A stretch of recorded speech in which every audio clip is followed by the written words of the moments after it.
Good afternoon, welcome back to the Last Epoch dev stream. I'm your host, Mike, and let's hop right in.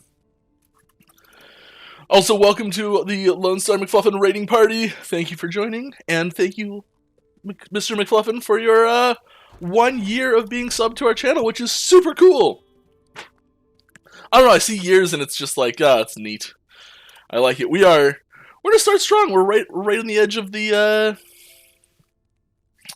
quest for this monolith. I hammer this out.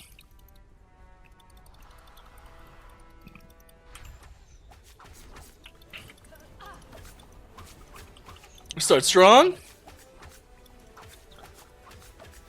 I will say right now, I know I was empty-handed last week, and I apologize. I do have something this week. Not a ton of stuff, just a couple little things, but hopefully we can get some good discussion and questions going, that I have lots of awesome stuff. As always, if you have any questions, please feel free to direct them to me directly with an @Last Epoch game in the question, and I'll be happy to answer them as best I can. And as always, all of our donations and money generated from the stream in any way go directly to charity. We're still cruising on some relief fund for some Ukraine children.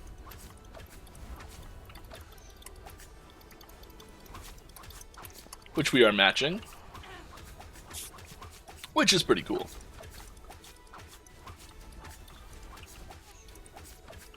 Not happening.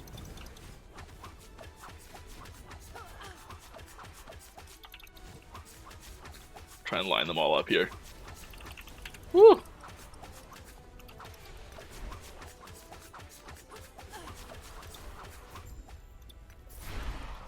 There we go.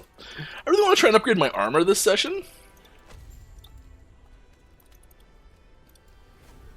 I think that'll be a good thing to do.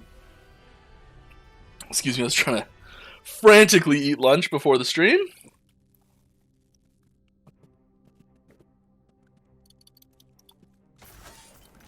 I didn't quite finish it. There's like a little bowl of it sitting right beside me. I'm just like, oh, that looks good.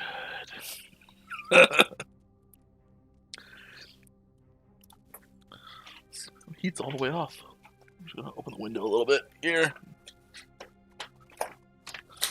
It's summer. Oh, is it ever summer? Is it a dungeon key by any chance? Is it a dungeon key? No. I have lots of dungeon keys. Ooh. Look at all those. I really want to be working on a bow as well.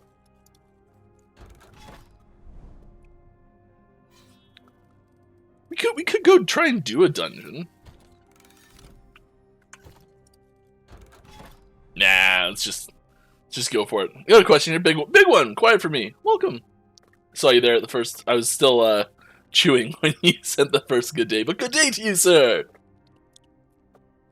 I am doing well. I hope you are too. Starting off with a hard question. Ooh. But will we see more options in secondary defensive stats, or more stats in general that comes without caps? Because health points and damage being the only real investment stats is pretty boring. I'd rather have more options, not enough space to have space for everything, but nothing interesting to invest into deeper. I'd rather have more options, not enough space, than to have space for everything, but nothing interesting to invest in deeper. Okay, I see what you're saying. Ailment effect reduction or ailment dodge chance. Something else for players to choose from. I think there's space for something like that. I think the chances of having too many new stats... What am I stealing there? I think the chance of having too many new stats on top of what we have now is relatively low before launch. And that mostly just comes from like we've got a lot of stats. We're trying to close out the game to launch right now. That's sort of the goal. And oh wow, yeah, that breath hurts, doesn't it? Not Easy. Too easy. And new defensive layers at this stage could be very design intensive. But I do think that's a really good thing to like keep an eye on for post launch content. Yeah, getting more stats in there. That's the sort of thing we do want to do. It's just having a ton of those things right now. It's kind of not a great time to do that for us.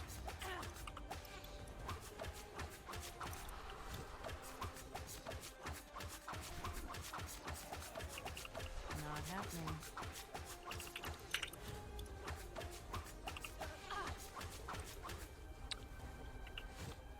Oh! I was outside of it, and then the pathing pathed me back inside of it. So I was trying to go around the outside. That sucks.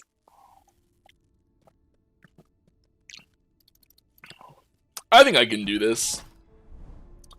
Let's just go for it. Yeah, like we've got. I definitely think there's room in the design system for more defensive layers. Totally agree with you there. And I think it would have a very positive impact. I don't think there's room for it in our pipeline before launch. There's the short answer. And we've got several, Random Name X and Tahariel for 10 and 12 months respectively. We got, it's another year. It's another year. Thank you very much. Appreciate that.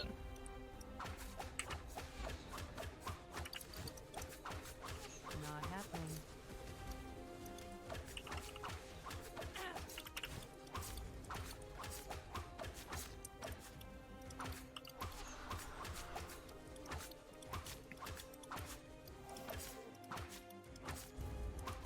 Kind of like get him over here a little bit so it's easier to dodge down below. We're going to go up.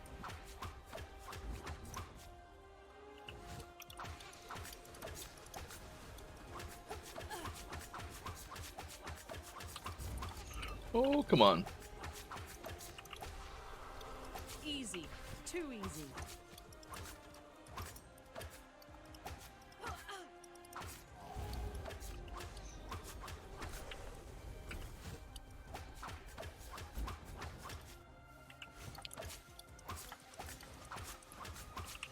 Not happening. Easy. Too easy.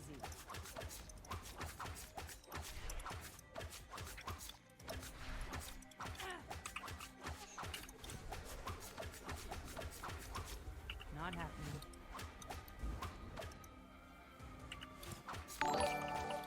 Thank you very much, TNY! 9 months in a row. Lots of big numbers showing up this week here. Thank you very much, everybody. I appreciate that. Boss train. Yeah, I didn't die. Oh gosh.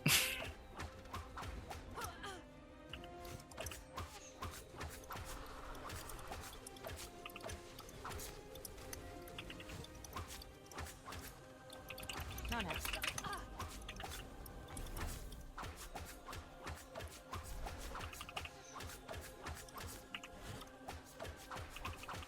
Not happening. Get out here. Oh, good. Okay.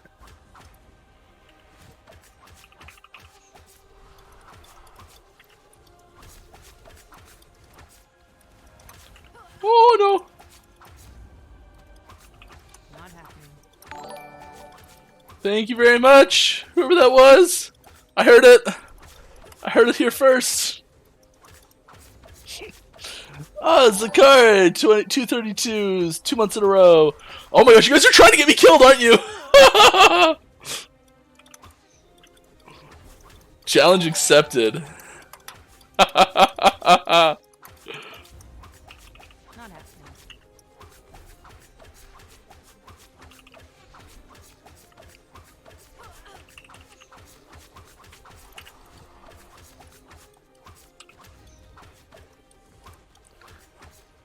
This arena's getting spicy. Not happening.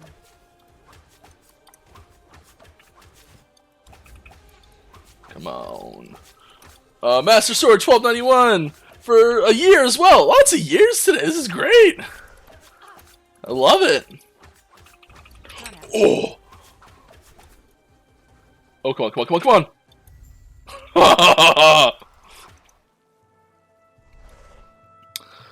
Woo! Thank you very much.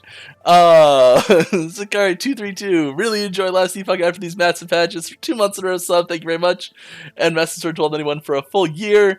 And Vatinas, 3 months in a row. Thank you very much. Glad to have you all with us. Welcome back. What should we take? Necrotic resistance, physical damage. Ooh, I mean, we do a lot of physical damage. We don't do a lot of poison. I think just more physical damage is what we want here. 2 Temporal Sanctum keys. Oh, and a Dragon Link Nano. It's not bad. It's not bad at all. I've already got my belt and my arrow holder quiver. There we go. I speak words really well. Imagine having to click a stash crafting mats.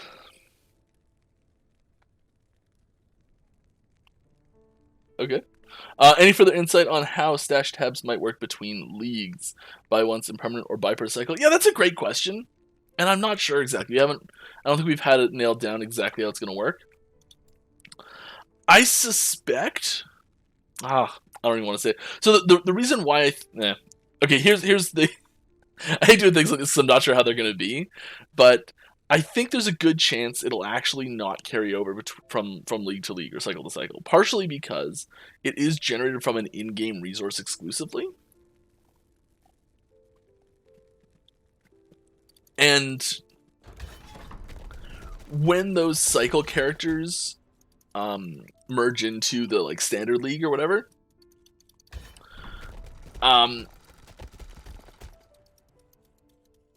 the sheer volume of, if they use the same stash tabs but they're like empty each time, if they were to carry those over, the sheer volume of things that could be merging into one is so overwhelming that it could feel pretty bad to have to like throw away half your stuff every time a cycle ends. And I think if they were not shared, you'd end up not having to do that as much. Now the flip side of that is people who only play cycle characters and just they delete them at the end of the cycle. It's a little frustrating to start from scratch each time, but they are pretty cheap to begin with, and you know it's hard to say. There's a lot of things both ways here. Oh, we've reached level 2 hype train emote. Let's go. Another one of those for you. So I don't know. It's still up in the air whether or not they have to be repurchased or not. Maybe there's some way to like upgrade your account to start with more in the start of each cycle or something like that. There's things we've talked about. We haven't come to an exact decision on it though. Good question though. I like it. Does anyone have a specific one they'd like me to do? Someone really wants Spirits of Fire. Someone really wants The Last Ruin or The Age of Winter. Speak now, and I will pick one that I see early on. I'm going to answer this question at the same time. Any chance this month we'll be getting a multiplayer? We will get multiplayer. No, not this month. And if not this month, what time frame would you say we can play with our friends? I do not have a set time frame. It will not be this month. It's in the next 8 days. Any news on remaining Masteries? They have not been started in any way other than a rough concept outline and their names.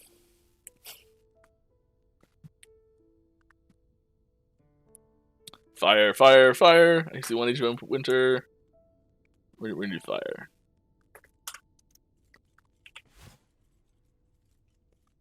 Just because I saw more of those immediately. That's it. Quiet for me, got another one. Alright, time for the second hard question of the day. Sorry, you don't need to apologize. I love hard questions. I wish I could answer them better sometimes, but I love hard questions, so you don't need to apologize. How do you feel about the mobility gap between classes and skills? Yeah, there's that's a difficult problem that I wish I had a great answer for you, just right off the bat. Especially with unique and legendary items in play will pan out. Because currently, given off the current numbers, there will be people playing slower builds, not engaging with content, while the friends run ahead and clear the map. Part of the reason why D3 and PoE can feel bad in group play. Yeah, this is a real tough problem. This is a problem, as you pointed out right there in the question, that other large games in the genre have struggled with this exact same problem. And it's really difficult to come up with a good answer. We've already started to take some steps to improve this, actually. Because in our really early playtesting, we see certain builds, certain classes, even just in early leveling, just whoosh, way ahead of everyone else. And this, along with some not overly awesome nodes in Lunge, is what led to the Lunge rework. And it's actually a lot better now in multiplayer than it used to be, which is great. It's not perfect yet. I think there will be a little bit of an expectation, and like, people love to go fast. Bottom line, people love to go fast. There's this tug of war between I guess, like, class fantasy and class balance, class identity, class fantasy, class uniqueness, and class balance. So having that everyone moves the same, it takes away from that class identity, that class fantasy, that class balance. And we try and put that in how they move, how they use their move skills. So shift is basically teleport, transplant. They're basically the same thing. You press the button, you go the distance. It's pretty similar. A lot of what changes between the three is, I mean, teleport and transplant are much more similar because you can, you don't actually travel the distance. You just teleport, and shift is a fixed distance, whereas the other ones aren't. But anyways, it's very, very similar, except shift is a shorter distance and has a lower cost and a lower cooldown, so you use it more frequently. And so you can give them at base a really similar a really similar initial mobility potential. The cap on a lot of these is really hard to define by the skill alone, because the cap on a lot of these movement skills is actually defined by the sum total of all of the things that can influence that movement skill in the game. And that comes down to things like cooldown reduction, just flat mana available, mana regen. There's a lot of things that it impacts, right? And those things in particular, mana regen and cooldown reduction, are stats that we hold quite close to our chest and don't do a lot with, or we try not to.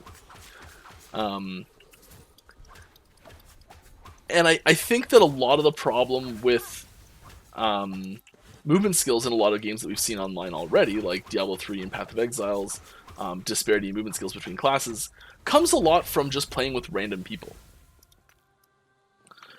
Like, I mean, the game I always use as an example, Diablo 2, has the biggest disparity in movement skills from class to class of any game I've ever seen. And they, in a way, kind of fix it by giving everyone teleport with Enigma. It's sort of a weird way to fix the problem, because I don't kind of hate that teleport's there at the same time. But anyways, by giving everyone access to teleport, you kind of fix that by making everyone equal. But at base, Sorceress is unbelievably far ahead of everyone else. Like, so you can keep up a little bit with a bunch of them. There's charge can go pretty quick. There's elements of it that work with other things too. Ooh, nice. But yeah, it's just so overwhelming how much better teleport is than everything else. And so this problem's been around forever, right?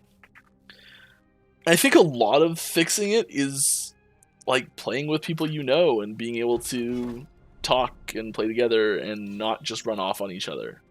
And I know that's not really a solution, And it's definitely something we're trying to make easier to do, to like play with friends and not have that disparity be so huge, or at least have the potential to not have that disparity be so huge. But in random play, like if you're just joining a group with someone you don't know, it's almost impossible to get that movement potential to be similar with each other, just by sheer happenstance, unless both of you are hitting the theoretical limit, and that theoretical limit for all classes is relatively similar. And we do try our best to make that the case.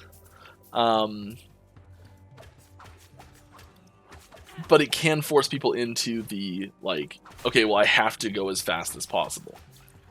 So there's another way we can then look at how to I guess normalize movement speed across different classes, and that's environmental punishments for going too fast, which I know sounds really weird, but it's like the first enemy, like say you had an enemy that had an ability. I don't really know even what I'm doing in this monolith echo here. I'm just sort of going and talking. If you say you had an enemy where the first thing it encountered, it had an attack that like always hit, and it like nuked that person's mana.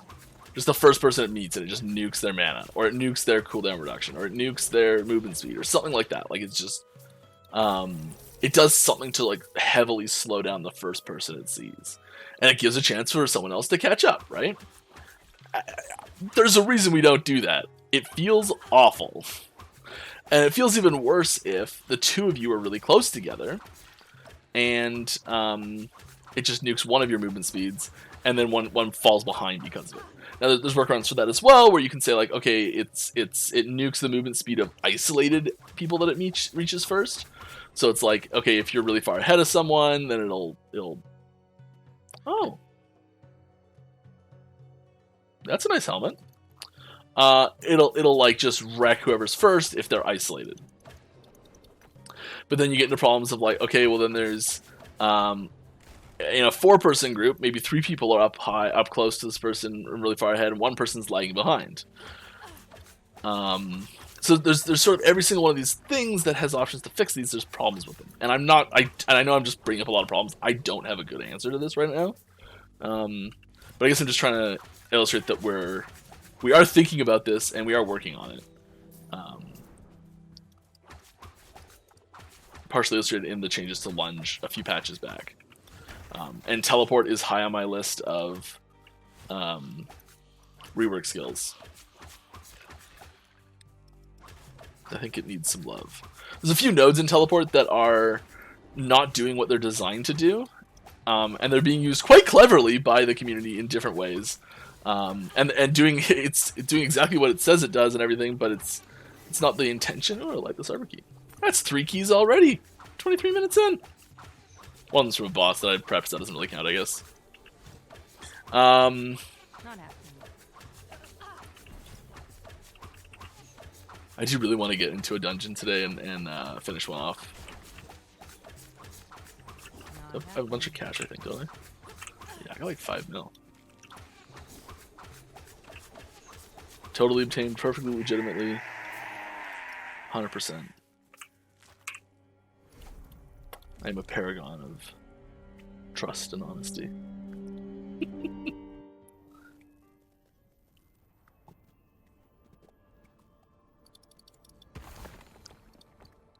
I hope that sheds some light on what we're working through for it, at least. That's an interesting ring.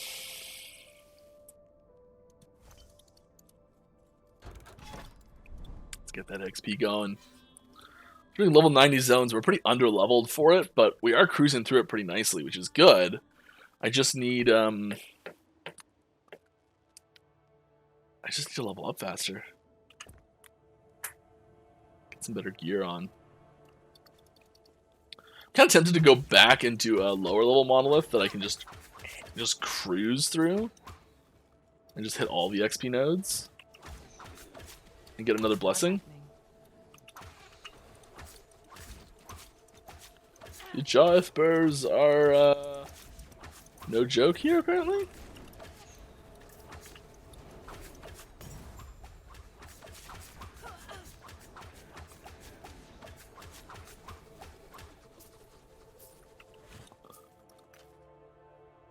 should really put in a bit of a filter to highlight gear that I really want. Yeah, we don't care about crit, do we? Will there be streams of skill design for new masteries? No, I'm sorry. Skill design goes through so many different stages that by the time we're like confident in that's what's gonna stay as, it's so far into it that it's basically done. Not happening. I mean, it's possible that we might do something little, but I doubt it.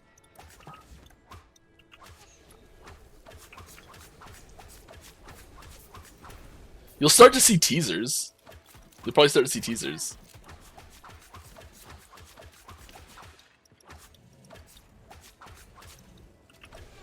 Once it's being worked on. But no, it hasn't been touched. Still exactly where it was.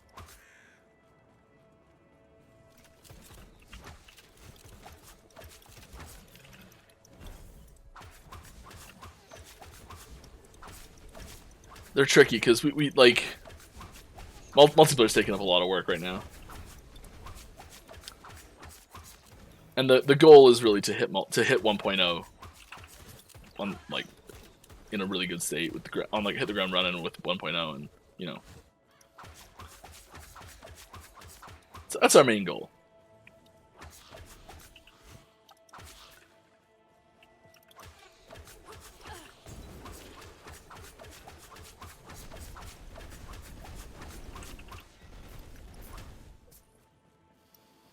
All right. Why not gain a bonus like you did with the pets on mobility if you're too far from the group ahead? Yeah, like that's a great idea. Define the group ahead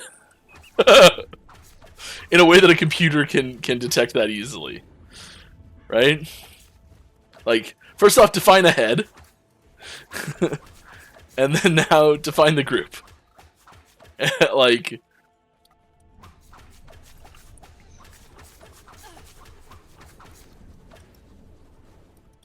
that's really difficult to do with all sorts of stuff, but like for all sorts of reasons.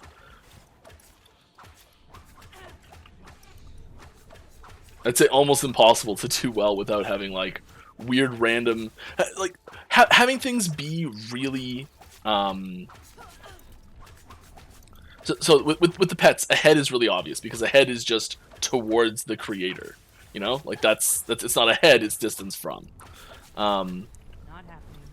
And you can't do like having very quickly changing move speed is frustrating. So having like if you're just walking, you're just like slow, fast, slow, fast, slow, fast, sucks. Not happening. And having speed ups happen where you can be like walking along one direction, and maybe like ahead is defined as like perpendicular to the direction you're walking, and so as you're walking towards this point where you get closer and closer and closer, and then you're at the closest point and you're getting further and further away, so suddenly you're walking away, so suddenly you slow down for seemingly no reason, even though you're walking the same direction. There's a lot of, like, that's the simplest example, but there's a lot of weird things like that.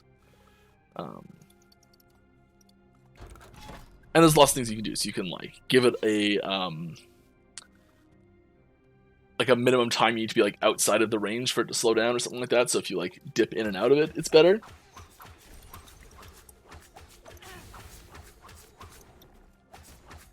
I think we'd like to try as many of the like I want to say standard speed balancing things as we can first, like just making the maximum potential move speed on that you can get out of spamming teleport, spamming transplant, spamming shift, spamming lunge.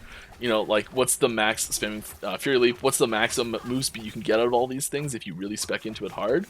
Being just similar to each other, as similar as we can, and getting that as close as we can to decent first is the first thing we want to do, and getting feedback from larger audiences. Another key. I am really lucky at keys. And getting feedback from a larger audience on how that feels before doing implementing new systems like this, like some sort of catch-up mechanic for speed scaling, I think is a better overall plan. I mean, there's lots of games that sort of thing works great in, like Mario Kart. Great catch-up mechanic in Mario Kart. There's two of them. One, you just go faster when you're further behind. And two, you get better gear when you're further behind to catch up. But that one, there's a really unbelievably clear and easy way to say who is behind and how far behind are they. Like, that's really obvious. That metric is almost impossible for us to define.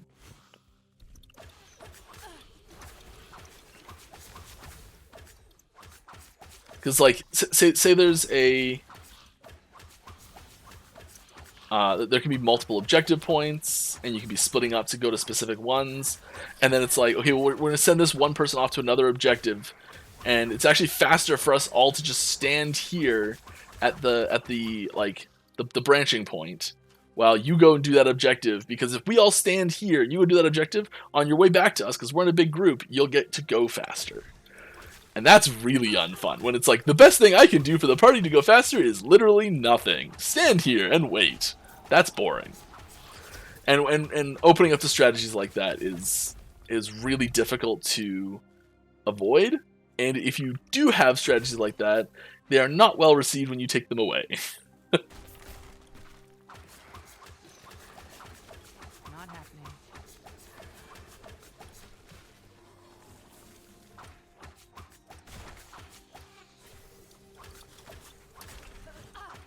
Most of everything I've talked about today with regards to this is stuff that we've gone over in meetings. This is not off the top of my head for the most part. So as you can see, this is something we are talking about. It is an active discussion. This is not just, oh my god, another key?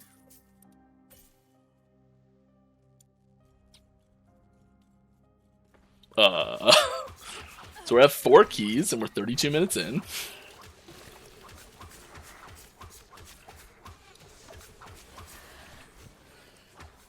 That's a little weird. That's definitely extremely good luck. That's one. If you're not getting keys at that rate, do not be surprised. Just turn streamer mode on and everything will be better. I'm, for the record, kidding. Doesn't actually do anything like that. Let's get some more questions. Teleport is channeled. Node when? Let's go. Yeesh. Yeesh.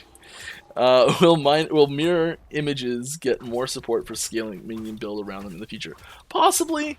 One of the things, mirror images are a hotly debated mechanic in Mage in general. I love them.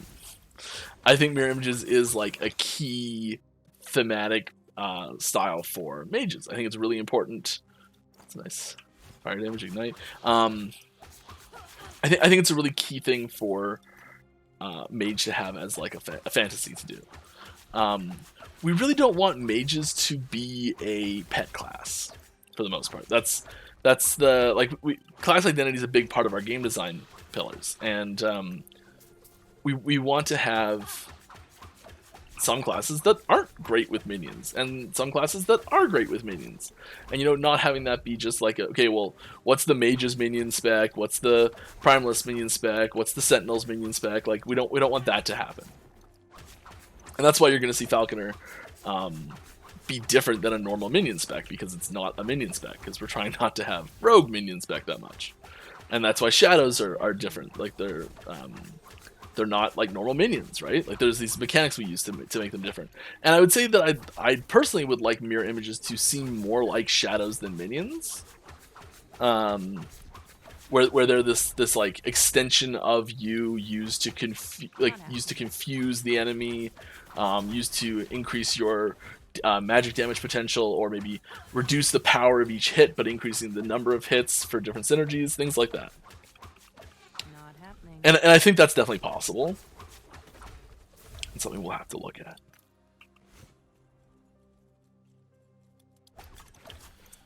Community design subclass mode live on stream. That'll be pretty cool. I mean, we pay attention to the forums and suggestions that get posted on Discord and everything, so if you've got suggestions for things like that, Can't hurt to post them. I know it's hard to make suggestions on a system that you don't know much about of what's already been designed. But sometimes we see suggestions for things that we use other places. Sometimes we see suggestions for things that fit surprisingly well. Sometimes we see suggestions that are so good in blind systems that we change how the system's going to work entirely to match that. That's happened before. I can't think of an example of it right now, but I know it's happened.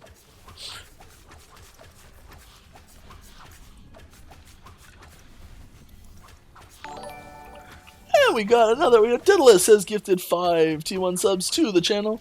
Thank you very much, and congrats to anyone who got one of those. I just got another key. What is going on? That is 5 keys in 36 minutes.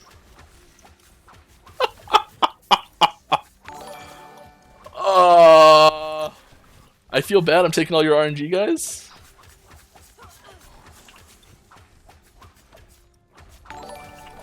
Alright, when RNG's like opens a window for me, he closes the door for you. Something like that. Gotta be a saying in there somewhere, isn't there?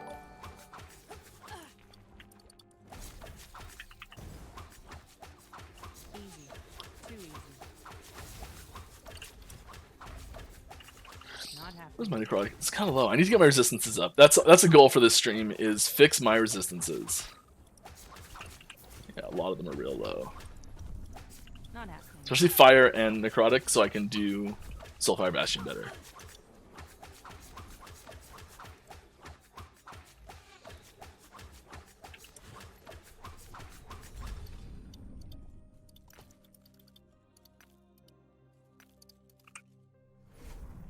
Oh no. No. No, no. Can we get unblockable cosmetics. Unlockable cosmetics tied to progression achievements, for example, a cool hat from killing a boss of an empowered timeline. I think there's a good chance that'll happen. I think there's an extremely good chance that'll happen. It's gonna come with the entirety of the cosmetic system instead of before. But I'm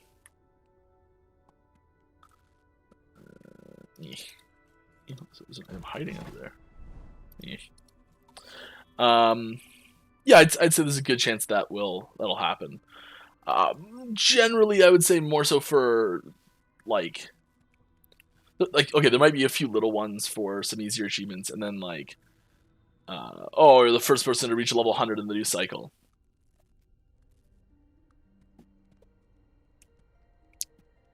So like some more exclusive ones. I think that would be cool. I still have my well, the account's defunct now, but my WoW account had the Grand Crusader title. That's a tough one to get. A very rare one. Actually, a bunch of people will be competing for that in WoW Classic soon.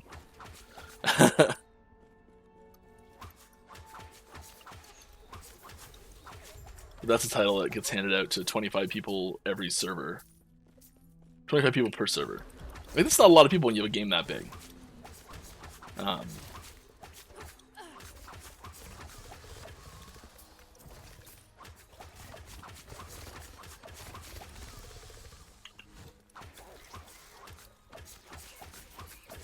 Yeah, things like titles I think are better for that. Things like a cool hat for that might be a little too far. I don't know.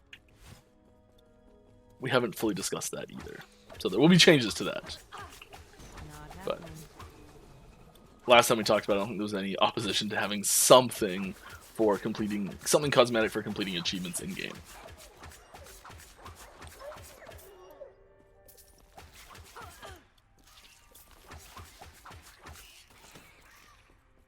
Where am I going? Just wandering. This seems like a cool place. Oh, it's just aggro everything, right? Good job, Mike.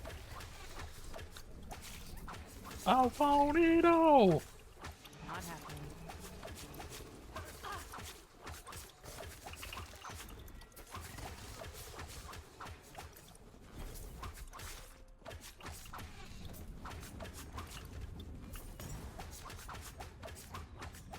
All right.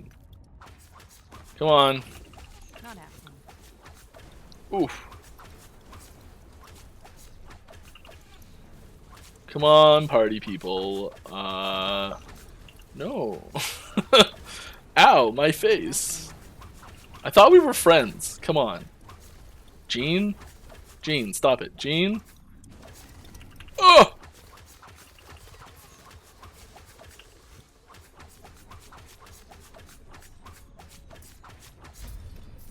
There we go. Avalanche. I'm surprised more people didn't say rain or winter. I also ignored that one person who did because I don't like avalanche. Eek. Alright. Example of a suggestion so good you change the games. No, I don't have one, sorry. I don't know if it's been talked about or given other focus in development, but will cycle content be focused only around Monolith campaign, or will you extend all avenues of content arena dungeons too? I think that's definitely a cycle to cycle question. I think it's possible that some cycles could have little to no change from the monolith. That'd be pretty unlikely. But like, maybe one focuses on a dungeon, maybe one focuses on a bunch of dungeons, maybe one focuses on monolith in general. There'll be like themed content releases that will focus on certain aspects of game. They'll add new features to those things, and like I could very easily see a dungeon being something that, like a new dungeon being something that gets added on to, like, okay, here's an idea. Yeah, I guess that could work maybe. Say there's a new dungeon that's only accessible from inside the monolith, or only accessible from the end of time in the monolith or something. I don't know, and it incorporates both of them somehow. I don't know. The dungeons generally need to have a campaign skip associated with them, but maybe we've got a few and we break that rule or something. This is not a very well formed idea. Sorry. Point is, they could be literally anything. Maybe there's a new item type we add to the game, or we like, oh, look at my beetle army. Yeah, maybe there's like a new item type and a new dungeon that's designed to go. That's how you get that new item type or something like that. And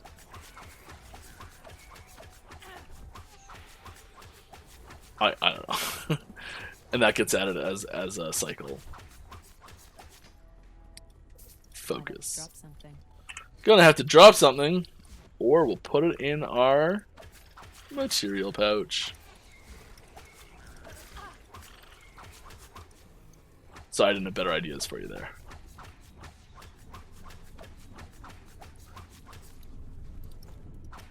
If someone gets a cool hat and I don't, I will literally reach out. Let's not do that, okay?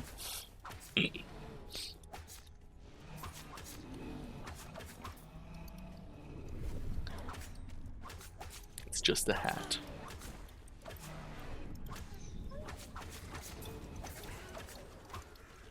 No, I don't know. That's all very much up in the air. Who knows what'll happen? Maybe it'll be a portrait frame. Maybe it'll be a title. Maybe it'll be a I don't know. Maybe we in a long time from now we had guilds, and then we had like guild lodging, and then it's like, oh, if you complete these things, you get like a banner you can place in there or something like that. I don't know.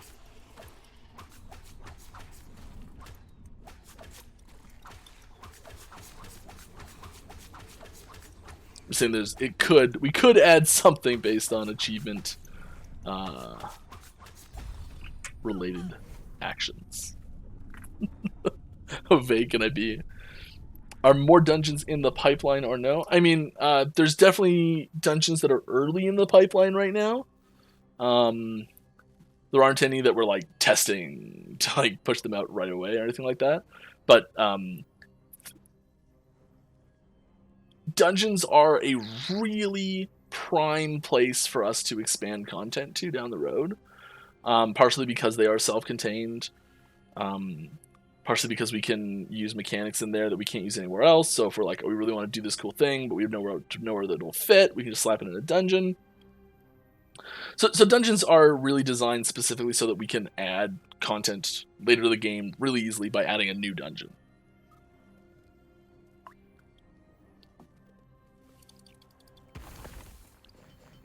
And when we were coming up with ideas for the current dungeons that are available, there's a lot more ideas that ended up in the like, ooh, it's almost good enough, but is this one a little better? I think so. Category. And we've learned a lot from these dungeons that have come out since playing with them, getting feedback from all of you. Like, ideas change, dungeons change. What am I doing here?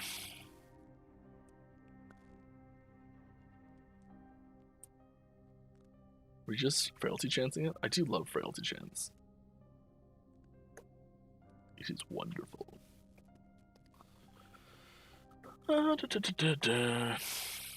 We're primarily using this to apply ailments, so I don't know if the damage is the best thing to put it on. Yeah, why not? Why not? I do want that, though. And here, is it this? No. It's definitely that. Longer haste. I'm all about it. Yeah. All about it.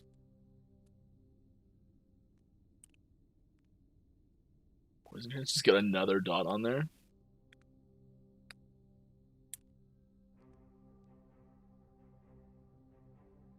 Yeah, just do bleed chance.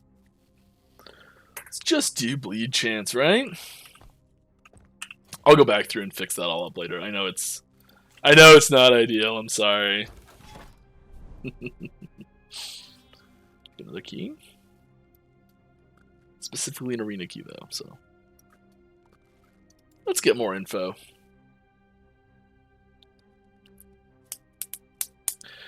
Since no one is asking questions, I will greedily ask another. Please greedily ask as many as you want. What comes first, multiplayer or all the subclasses completed for general public? I don't know. I don't want to say one or the other just because I could be wrong. But if I was going to be a betting man and I wasn't, let's say I wasn't working on this game and I was on the outside looking in, given the evidence that I've seen of what's been talked about the most, what progress updates I've seen the most, maybe, ooh, that's cool. Maybe there was like one of those two things that I'd seen a lot of information about and we keep talking about and saying how important it is, and one of them we keep saying how it hasn't even been started work on. That might give me a good idea as to which one was coming first, probably.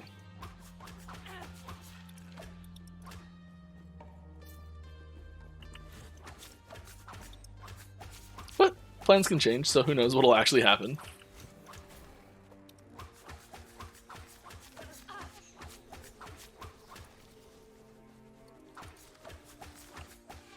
Because math is weird. There's an infinite number more people working on multiplayer than those classes right now.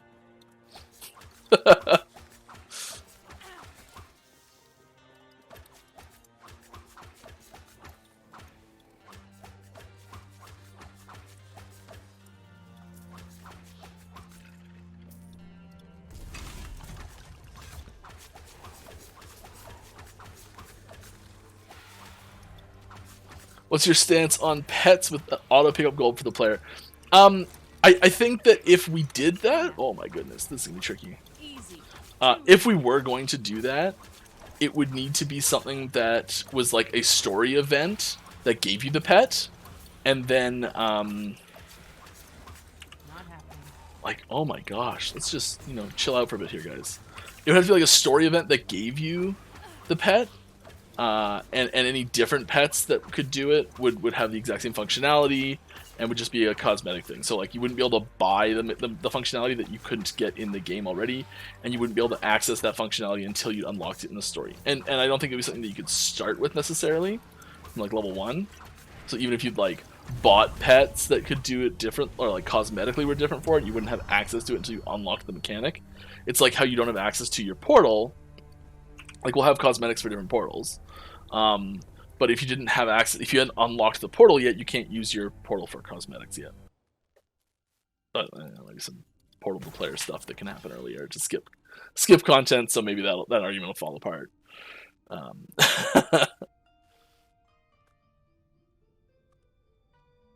I don't we don't have any plans to have pets going picking up gold.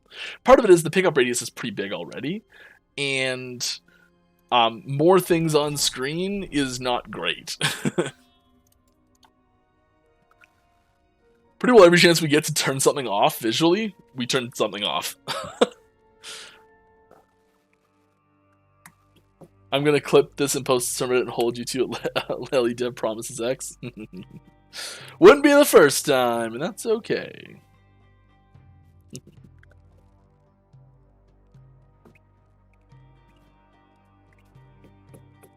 What's the current philosophy regarding or on crafting ingredient auto pickup?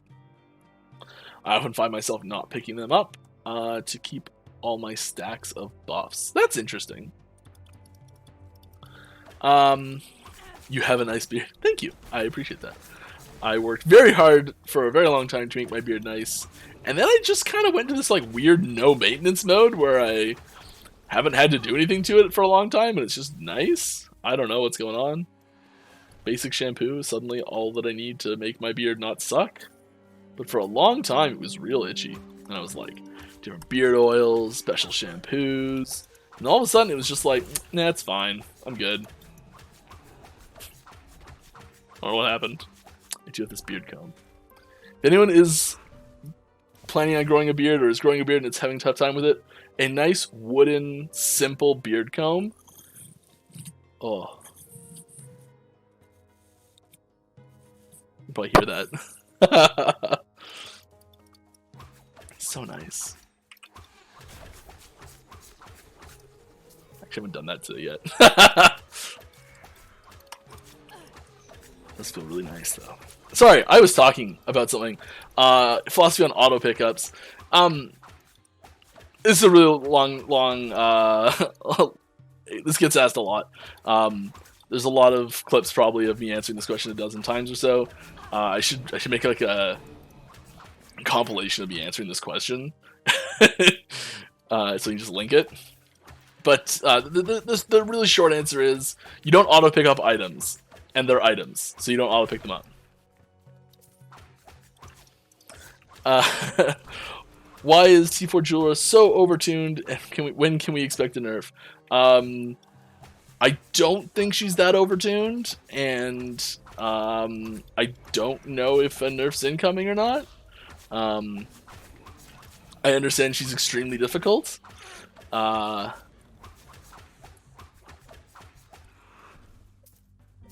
think having extremely difficult content to work your way up to is really positive. So leading question aside, I don't agree that it's overtuned. Really, I think it's super end game content and it's really hard, and that's a good thing to have in the game, right?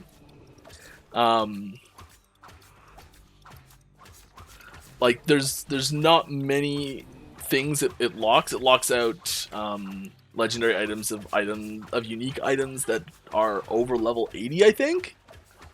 Maybe it's 85 or even 90. That's a really small number of unique items, and if you're finding uniques that have that high level, that have legendary potential, you're probably a really powerful character anyways, right? Just because that means you're probably doing, like, empowered timelines a lot. Like, that's, yeah. There might be a few aspects of it that are a little tough. This is one of the things that a lot of people don't realize, that I know there's been a couple videos recently about dungeon bad, basically, and Jewelry being overtuned is a big part of that, which is fine. I'm not going to debate whether or not that's true or not. I mean, I guess I just did. But the point is, where was I going with this? Jewelry difficulty. Oh yeah, the mechanics actually change tier to tier. So the time between her large AoE, like, I'm gonna kill everything in this, you gotta jump, the time between those shrinks as you go out higher in tiers. And there's a couple other things that are a little bit like bigger, a little bit more difficult, a little bit faster moving, and maybe that's a little bit too aggressive. I don't know. It does take learning the fight really well to be able to do those. I know that's tough to do because it's tough to get keys to learn it really well, but it's a process, I guess. I don't know. The first dozen times I tried, like Chaos Tristram, I died horribly and just had to walk away because I couldn't do it.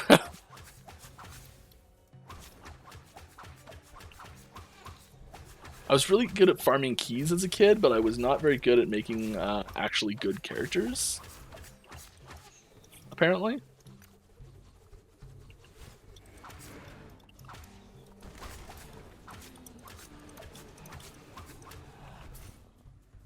Not happening.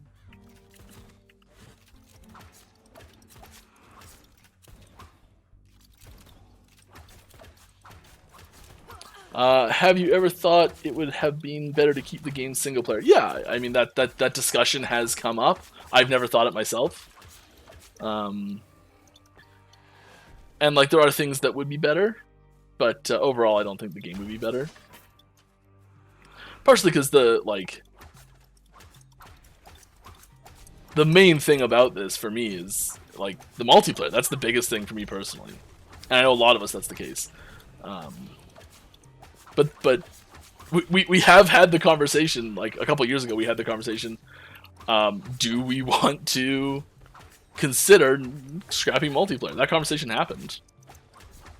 The answer was no. We do not want to consider scrapping multiplayer. Pretty emphatic no from a lot of people very quickly. But the question was asked, and the conversation was had.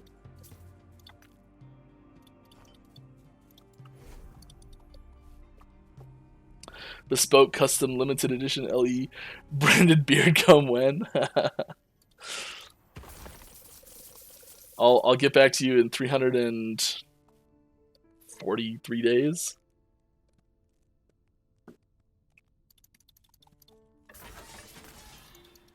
I don't know if next year's a leap year or not.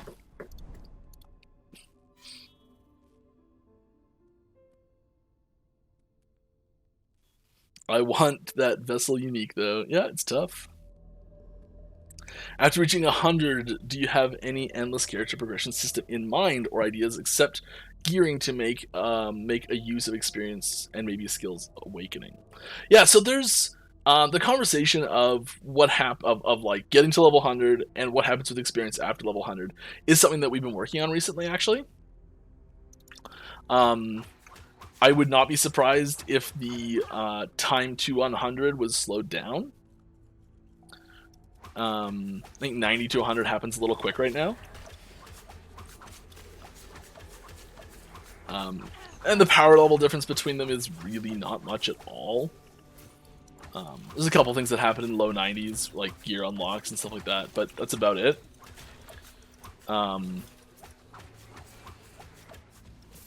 It's really pretty similar power level between 90 and 100. There's not a lot that changes.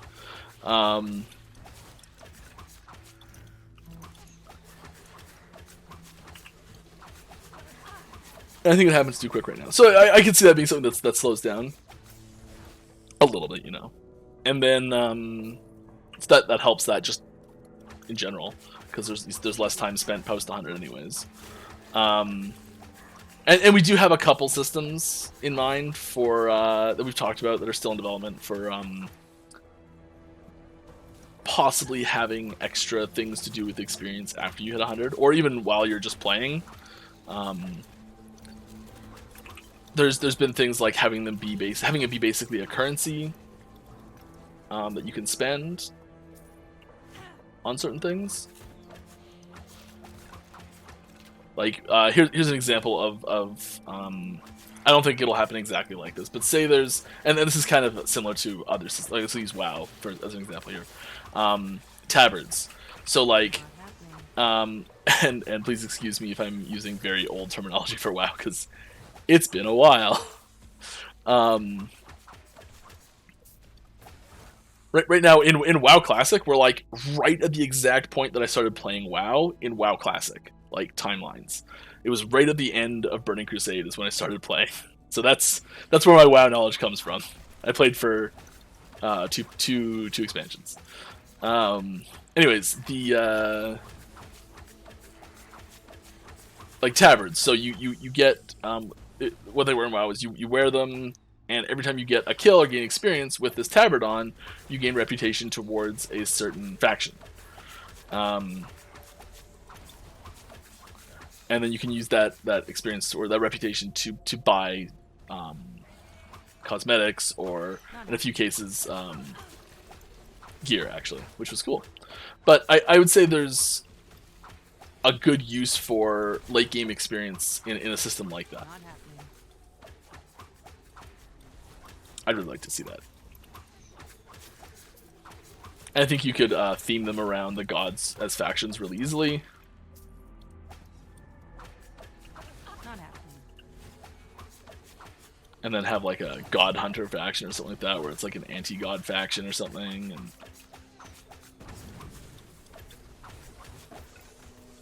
And then that also adds in a really easy way to add new factions down the road with content. So I think there's a lot of space there, which would be really cool. So that's what I'd like to see. I can't say that's actually what will happen at all.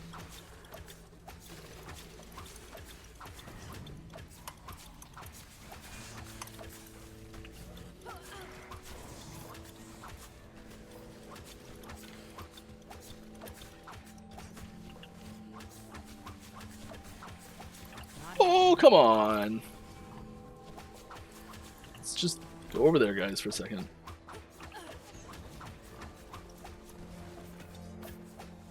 I'm gonna kill you from over here. Alright, please avoid adding so many path blocks in dungeons.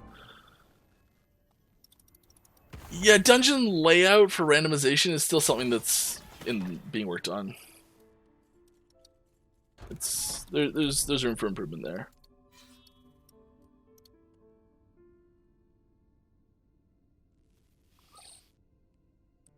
Do you think the players should be able to do all content with their build, or do you see the game going more towards I'm going to log on to my T4 jewel killing build to make my legendary, now I'm going to go on to my mono farming build, etc. I mean, I think there's always builds that will thrive at certain tasks, and a lot of that has to do with the variety of content. So, for example, Arena, that I'm standing in right now, is a great example of that. Having long distance movement skills to advance through a zone quickly is completely useless here. It is useful to have fast repositioning abilities, so like shift really shines in an arena setting because you can quickly reposition out of oncoming attacks. Great. Volatile reversals really shines in arena because you can quickly move yourself out of danger and stuff like that. But it doesn't actually help you. Shift kind of does, but it doesn't help you just zoom through a level super fast. And so I think that just by the nature of having varied content, you're going to see builds that thrive in certain situations and other builds thrive in other situations just naturally. So there's always going to be like this character, just because I can make this build really focus on all the damage types that are in this area, like Soulfire Bastion. It's like physical, fire, and necrotic. You can basically ignore every other resistance in that place. There's a little bit of some of the other ones, but basically you can just ignore everything else. So you can go into there with, like, your gear can be specifically set up, your character can specifically be set up just like ignore cold resistance, ignore poison resistance. There might be a little poison in there. But my point is that, like, you can tune your build to the content you're doing really easily in a lot of different situations. And it can help a lot. Do that, why not? I'll figure out that later. I always say that and the build just gets really janky.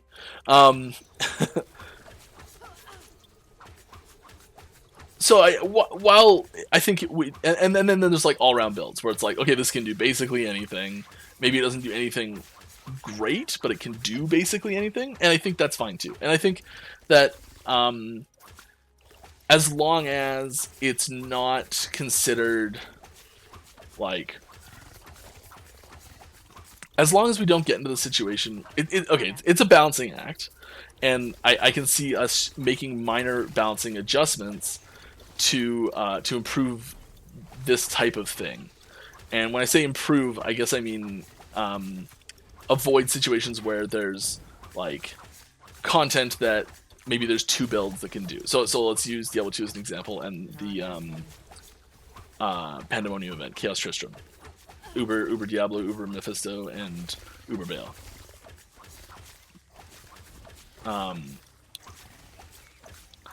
It is really, really difficult, almost impossible to do that content on. Well, I'm going to say pre-patch 2.4 because I haven't actually played 2.4 yet. But if anyone doesn't know, there was very recently a major balance change to Diablo 2, the first one in over a decade. Unbelievably exciting. Can't wait to try it out and play it more. Kind of waiting for the ladder to reset. Anyways, the final hardest thing to do in that game, a couple classes kind of can't really do it. they can. Pulling it off on an Amazon is really hard. Pulling it off on a Druid is really hard. There's like a couple Sorceress builds that can do it, and they're weird Sorceress builds too. Like, and when you get like full godly gear set up, and you're just like, I am like, let me look at every piece of gear in the game. Let me like write down the absolute best in slot for everything, which is almost impossible to do in that game. Yes, you can find a build for every class that can do it, but for most people with a reasonable amount of time, there's a lot of character classes that just can't do it. And then you have a paladin. There's a video that came out a little while ago of someone doing it at like level 32 or something ridiculous, and not even that perfect gear. At the end of the video, they were like looking at their ring and they're like, "Oh my god, this ring is like plus 4 health." They're just like, basically they did it at super low level, missing a piece in their like a key piece of gear. And so there's a lot of disparity in that, and that's an extreme example. And if we get that far, there's something wrong, and we want to fix it. But if we're looking at it where people are building specialized, maybe like they're late game, it's late in the season, or it's in standard league, and they've got these like really specialized characters to complete this content really well, but they've got other characters that could do it, just not as quickly. I think that's totally fine. I don't see a problem with that myself. That viewpoint might not be agreed with by everyone on the team, so I don't want to. I can't say we've had major conversations about this recently.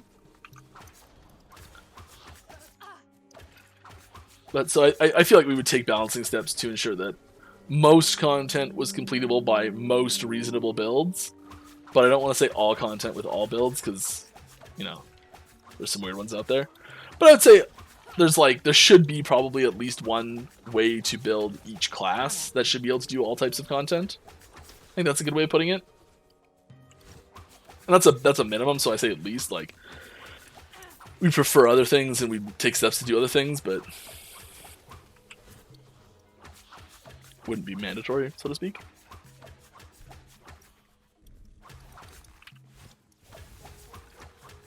I don't know, this is something that I would be really interested to hear people's feedback on what they want to see.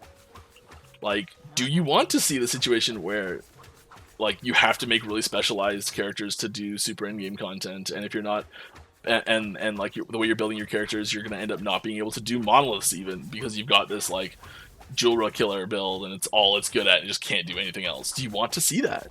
I don't know. Probably not. What's my favorite mastery for multiplayer? I've basically been playing pure rogue for the last couple months. Having a ton of fun with it. I've been basically playing this character I'm playing right now in multiplayer. Just, it's nowhere near as good in multiplayer because I play... Actually, weekly I play the same amount of each character right now. But,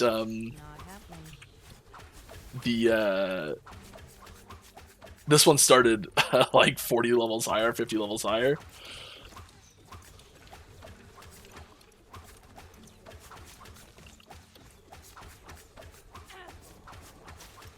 And there's stuff that doesn't work in multiplayer yet, so it's hard to get quite as much out of it. My first time seeing this game. How is it different from other games like it? Oh, cool question. Welcome. This is our game. It's called Last Epoch. We work on it. It's pretty cool. I like it. I would say one of the key things that sets Last Epoch apart from most other games like it is our skill system. So every single skill, asterisk, has a skill tree that goes with it. I say asterisk because there's one that doesn't, but it will. And so you specialize in 5 skills. Typically people use those 5 specialized skills in their bar. There's a few times where you don't. And they go up to level 20. You can get items that push it above the 20 threshold. And you specialize and build the skill tree out for each skill. And there are unique skill trees for each skill. So the amount of, like, you can, it's kind of like a build a skill system where you can kind of make your own skills within the confines that we've given you. So like, it lets us do, it's very similar in a sense. There's a lot of similarities to Path of Exile's skill gem system where you can kind of build a skill, right, with support gems. The big difference is that we can make really specific things on these nodes for these trees, because it's like, because we don't have to worry about those support gems or those nodes working on any other skill tree. So the nodes can be really transformative, really interesting, and change the skill very heavily, so it's almost unrecognizable. Sometimes that is just something little like an element change. But we don't want to have the ability to change, and this is part of the reason why we can do this, is because while we may want Fireball to be able to be, like, we have a node in Fireball that lets you add lightning damage to it, so it becomes a plasma ball, so it's fire and lightning. There's no way to make Fireball into a Frost Ball, so we don't have to have like just a fire or a lightning conversion support gem that works on anything, and a frost conversion support gem that works on anything. We can pick which things these conversion gems or support nodes work on, type thing. So we have other ones like Volcanic Orb, which is, if you play Diablo 2, it's very similar to Frozen Orb, just a fire version. And it has a node in there that converts it to Frozen Orb. But there's nothing in there that converts it to lightning. It's a really basic example of that. I think that's one of the most distinctive things about us. Easy. Too easy. But there's a lot of awesome stuff.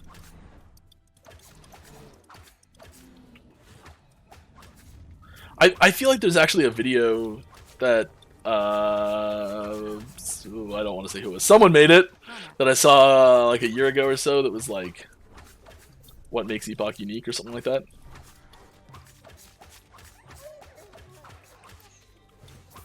Can't remember who made it, and I don't want to say someone and just be wrong.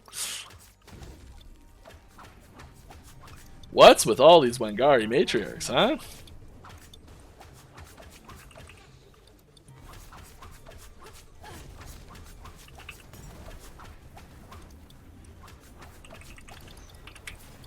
That's right, we dash into the storm.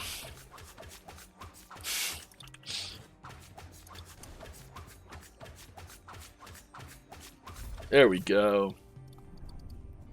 I did it. Oh, you know what? Let's show off a little something here. So we've got some new VFX for some old skills. That I'm going to be showing you today. So here is... I'm going to show this one first.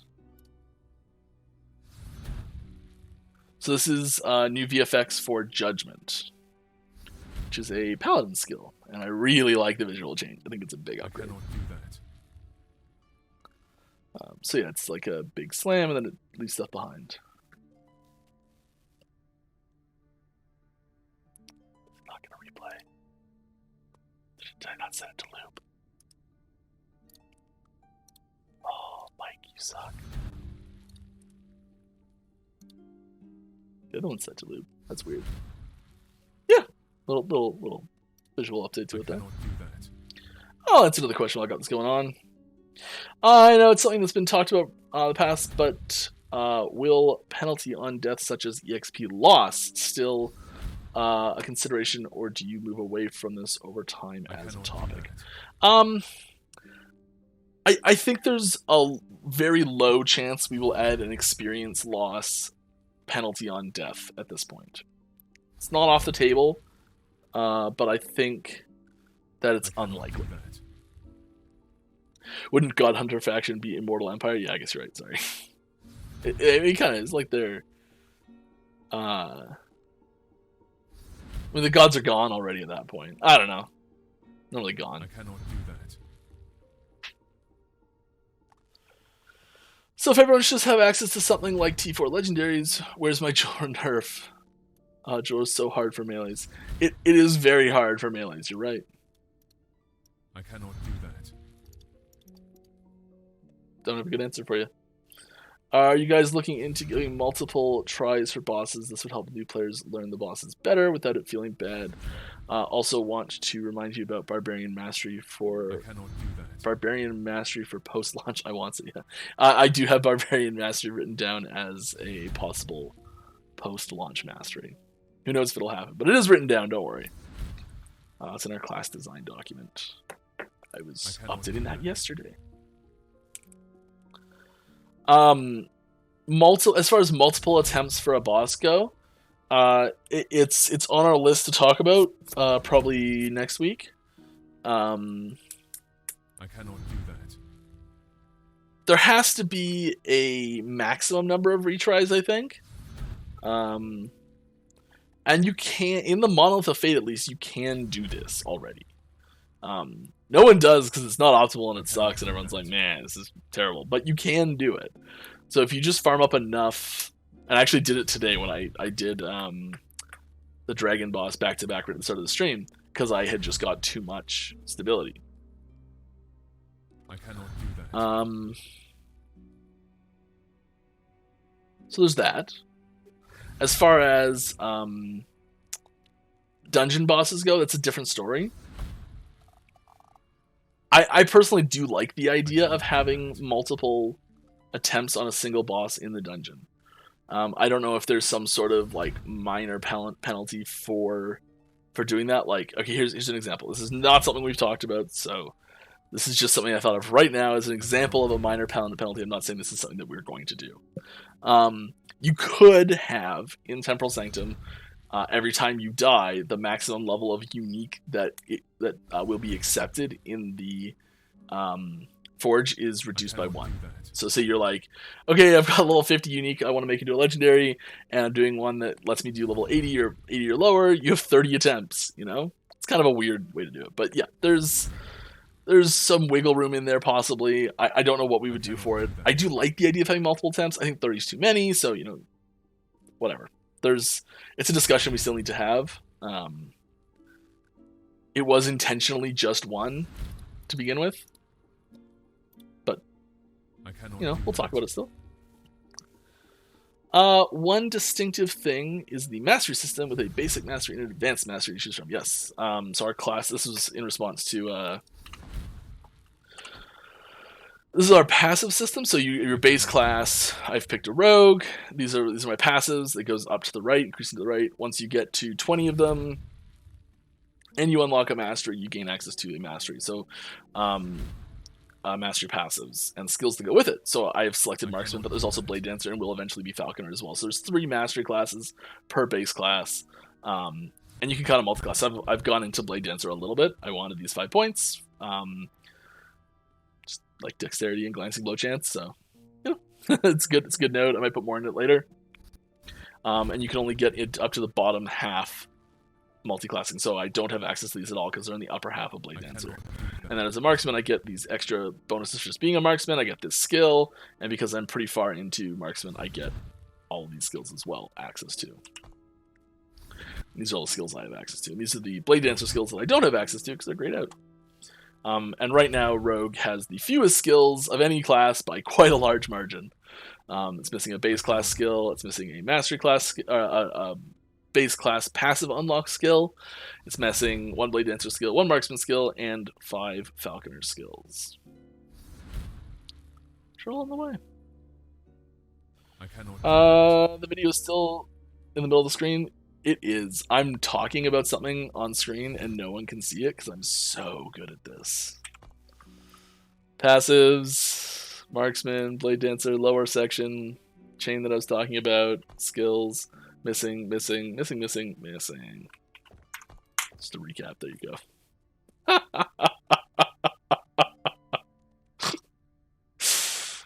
Yep. Evan Fluffin, you know exactly how I feel? Yep. This is things I do this like every stream. I'm just bad at it.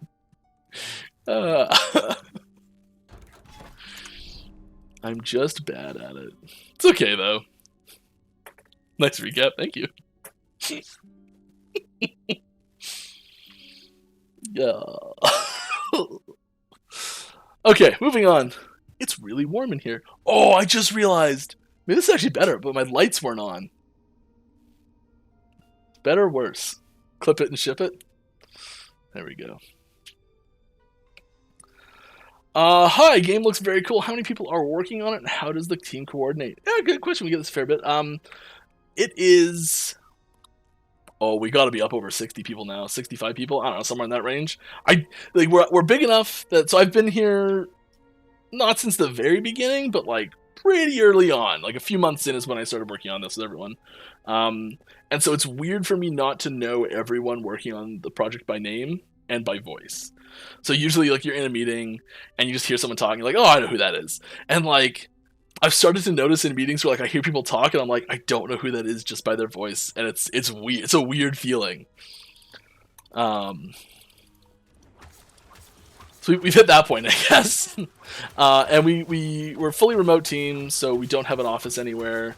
We all work from home. Or I think someone actually has, like, an office space they rent to go work in. But, like, yeah, we're fully remote team. We coordinate through Discord. And we have a few other systems we use for document tracking and things like that. And coordination. But, yeah, Discord is our primary means. We use Zoom sometimes. Discord doesn't... Our meetings get big enough that Discord can't handle it. So we gotta use Zoom for that. Also has nice recording for meetings built in. So we do like our group wide meetings we do on Zoom. Yeah. GitHub, a lot of communication that goes on there. There's lots of good organizational tools there, like projects and PRs and stuff like that. Pull requests. It's a way of collaborating on a project. Well, two people can like work on the same thing, but and then have that work automatically merge together, so that you don't have to like wait for someone else to finish what they're doing before you can do what you're doing. And you do kind of have to do it in some cases, anyways. But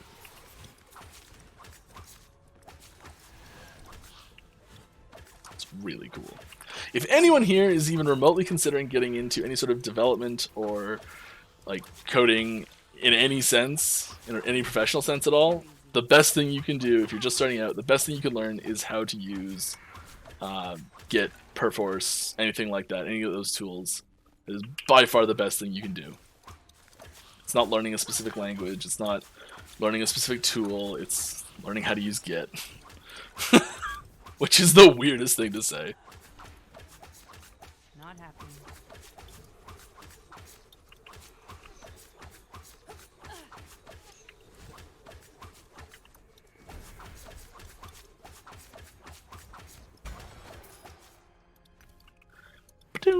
We're going home. When can we expect 0.9? I don't know. I'm sorry. It's gonna be a little bit, but I mean, hopefully sooner than later would be nice, right?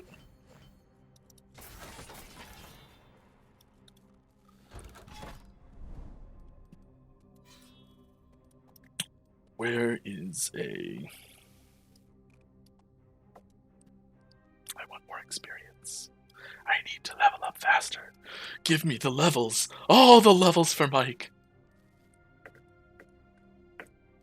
Let's go up there to that one. Why not, right? For varying value. PRs automatically merging together for varying values of automatically. Yeah. That's why I kind of backpedaled a little bit with the automatic thing.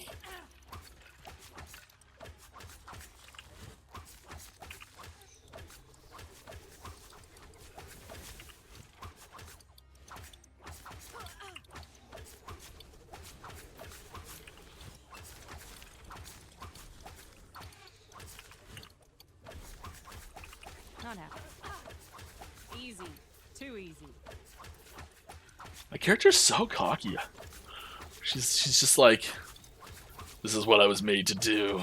Deal with it. Alright.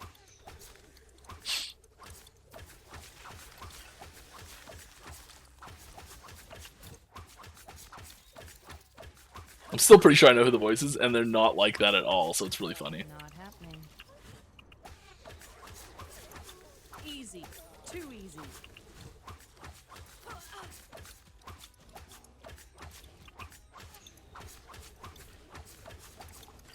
I just noticed. Oh, wait, it's gone. How long did I have that stun VFX over my head for? It seemed like a long time.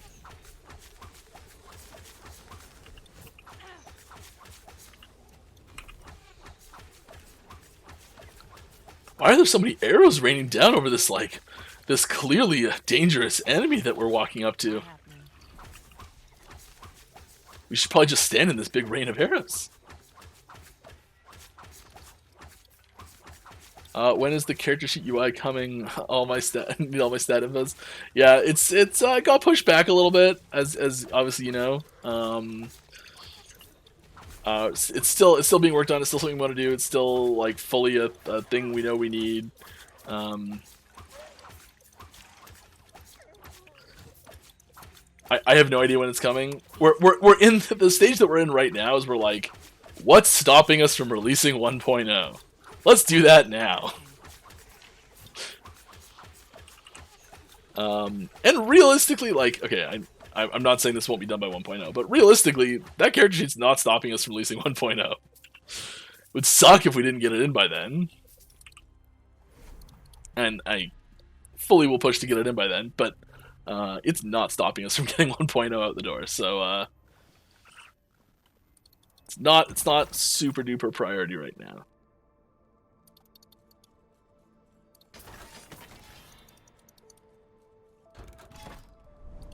I'd love to see more stats in there, though. Lots more stats. It's not terrible to get a lot more stats in there. Like, we could just, like, add an extra tab to this and, like, slap a bunch more stats in there. Like, we can slap a ton more stats in there. It's fine. It works. The skill by skill stats is the hard part. Not happening.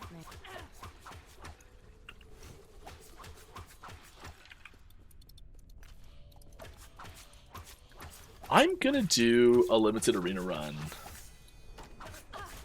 after this one. So I've just been doing monolith this whole time, and I'd like to mix it up a little bit here. Why does Volcanic Orb only have a little fire icon next to it? Just like an ice star, literally unplayable. Or has it only been dealing ice damage all this time? What? Oh, you mean in here, like these icons? It should, Volcanic Orb, when you're not specialized in it, should have fire lit up with the cold icon. Is that the cold icon? That might be the cold icon. Yeah, that's the cold icon right there. It should be like this lit up and this cold, and then once you have specialized into the cold version, it should have the cold one lit up and the fire one faded. If it's not like that, please leave us a bug report. Oh, Justin's on it. It doesn't. It does. Those icons don't mean anything from a functional standpoint. Those are literally added manually for each skill as a just like extra information for the player. It's nothing to do with actual functionality. Not happening. We've got a little list of elements that wow, double drop, that's cool, can be converted to, and then it checks what it has compared to what it can be converted to and generates those icons based on that. What do we get? Might have to drop something. Ooh, nice little 2 LP unique there. I don't need this bad boy. Go away. Not easy to go away. Or that, go away. Keep the LP.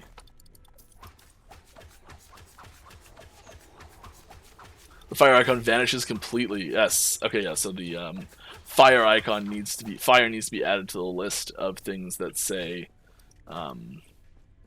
elements that it can have.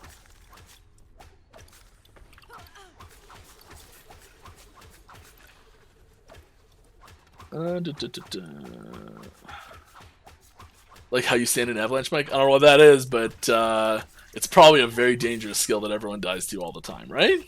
Not happening. Never mind, it was a graphical bug, yeah. Currently, what's fact? Yeah, okay. Speaking of Volcanic Worm, will we see a rework buff to that skill next patch? It's not on my list as a high up candidate for next patch. Oh my goodness, that was a mistake shift. It's not on my list for next patch. Doesn't mean it won't happen, but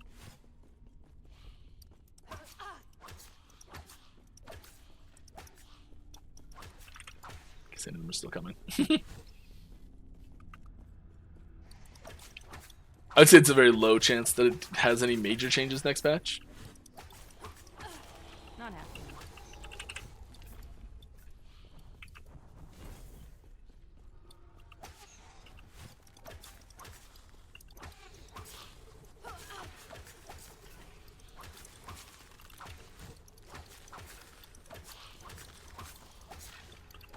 Alright, let's go. Oh!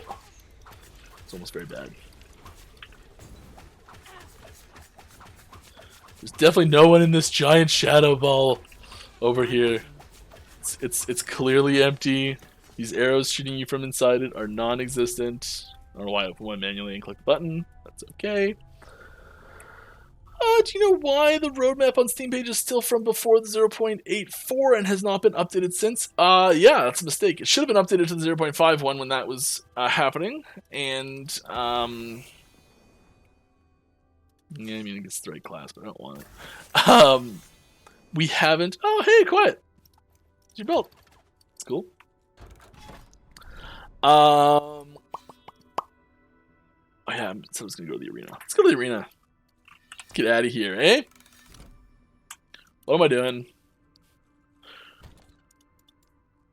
Arena.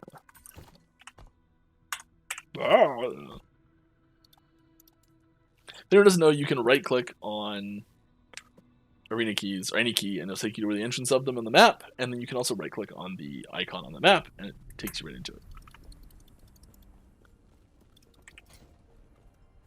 I'm just going to drop that.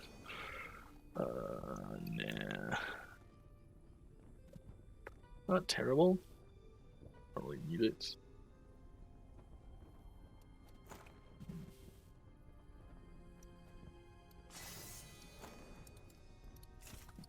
Okay, let's go in.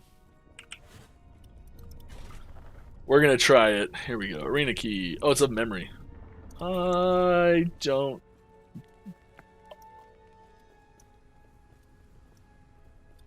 Did anyone else see that? These all arena keys of memory? Apparently I have a ton of arena key of memories, and that's it.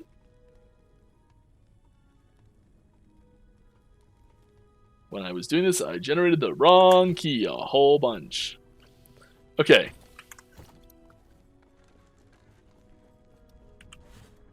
Okay, it doesn't go up.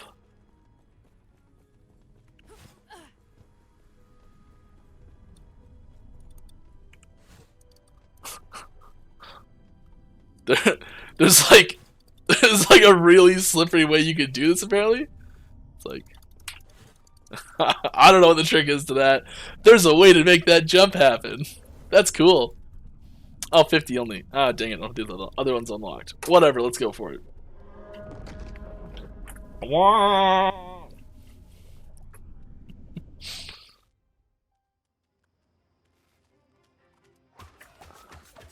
And the roadmap hasn't been updated for next patch yet. Sorry, I was still talking about the roadmap stuff. Because we don't know what the roadmaps, we don't have final information ready to share on exactly what's coming next patch.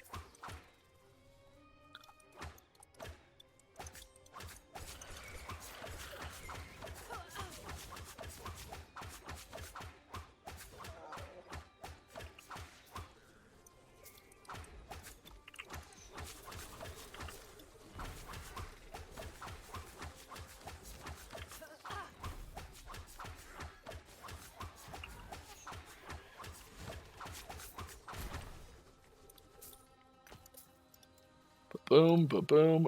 Attempt harder waves. That's what I'm talking about. Not happening.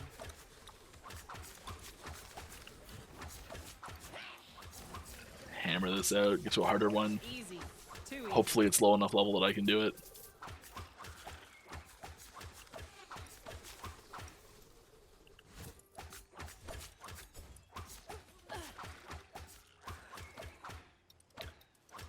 I see a question here from Xtress. Don't forget that if you want me to see the question, put an Last Epoch game in the question and I will see it. Luckily, it's a little slow right now, so I saw it. What is the reason that ailments... Oh, we're going to choose here. Exalted Jewelry. It's a lot more difficulty, but you know it's good.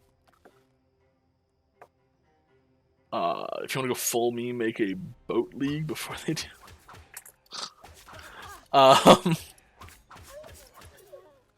What are we doing here? Where's the question? Oh yeah, what's the reason ailments only go to stacks of 15? Why not 50 or 100? There's a issue with the way ailments are set up that cause it's basically a technical issue that it's we didn't even have displays at all for a really long time because for performance problems, and the only way we found the only way we found to actually make it work with performance actually being good still is by capping the maximum per ailment type at 15. It is something we're actively working to fix so that there's no cap and it just shows the number. I have no idea if it's going to happen. I would say there's a good chance of it happening someday. When that day is who knows? Easy. Too easy. Just because it's something that would be really nice to have.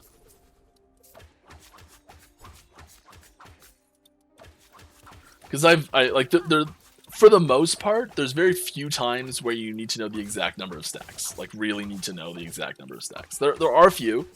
It's usually in very high level stuff. And it's pretty rare. So it would be nice thing to have to just, you know, an easy way to tell you're doing better with your build is just to see like, okay, I'm getting more stacks up on these things. Like, oh, I see this number going to like 30 normally, or I see that number stacking up to like 60 normally. It's also just a cool thing to like see how many stacks you can get on a boss in the middle of a fight. So there's a few reasons why it'd be really nice to have that be a proper number, but for the most part, the really important information is which things are on it, and is it a few or is it a lot?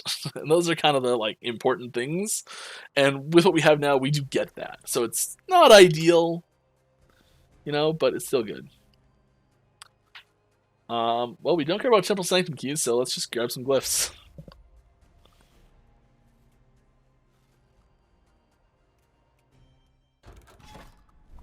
Any plans on adding a DPS calculation on the dummies? No. There's not.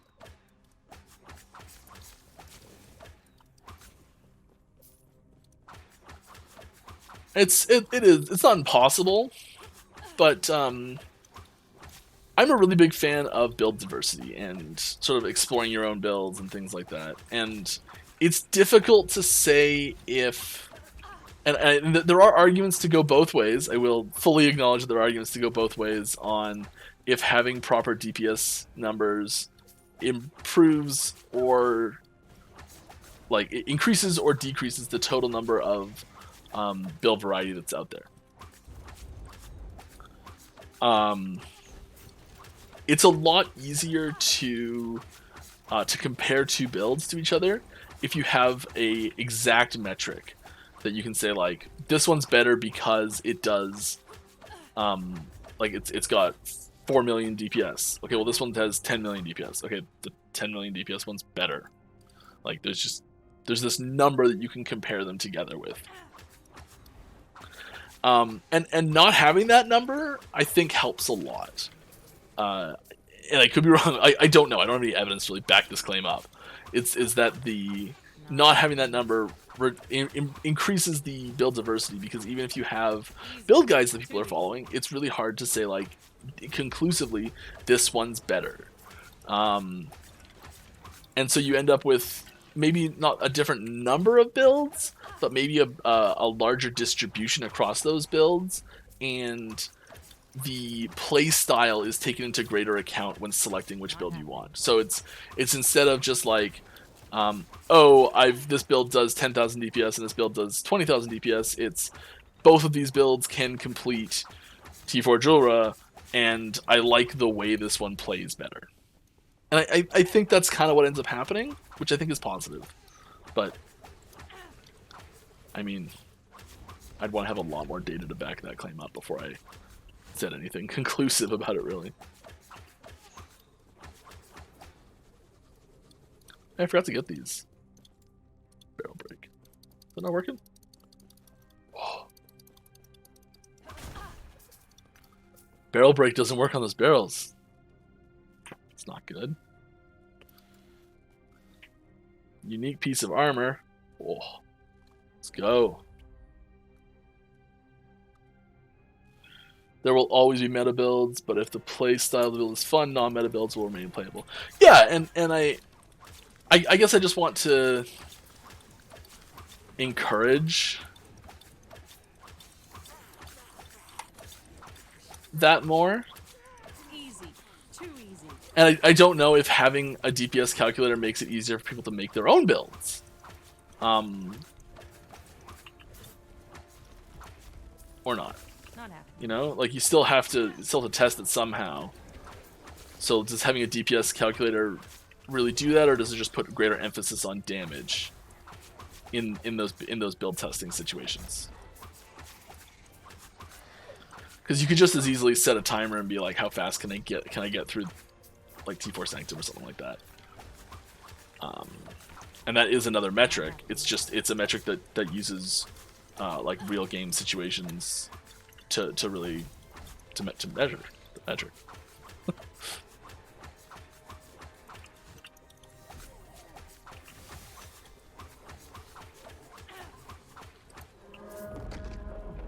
Oh. Come here, Vion. Ah!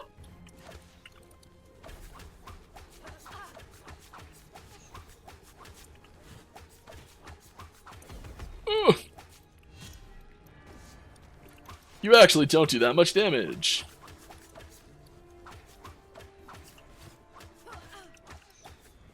Partially because you're level 50.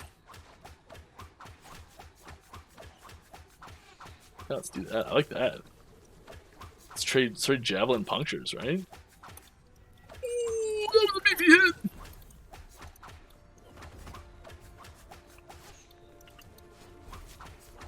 Look, it's me over there. I swear.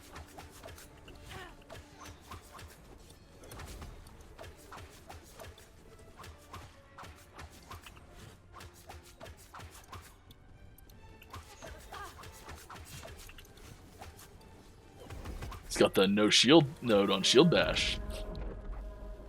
Yeah, boulder fist again. Wow. Wow. It's a nice ring. Physical damage, damage over time, and 2 resistances that I'm missing. A less good necklace.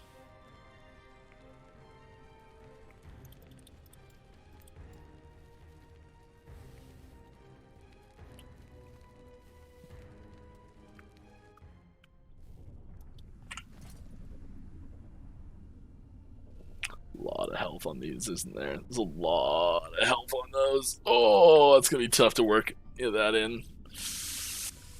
Might not make it. I really want to make that jump work again.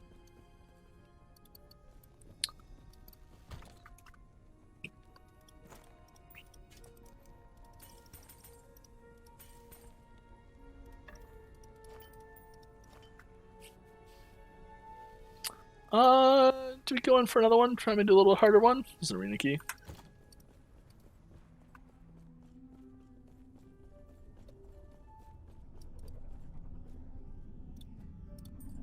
Does this work right click here? Yeah, okay, that works too. Level 70. Yeah, this is gonna be tough. I might be able to do it. Should I give it a shot? Should I give this a shot or do a different dungeon?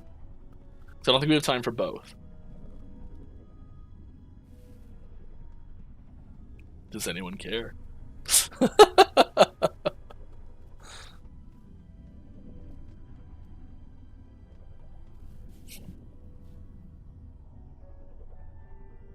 Okay, while we wait for someone to answer if they want me to do this or a different dungeon, I'll show you another VFX update.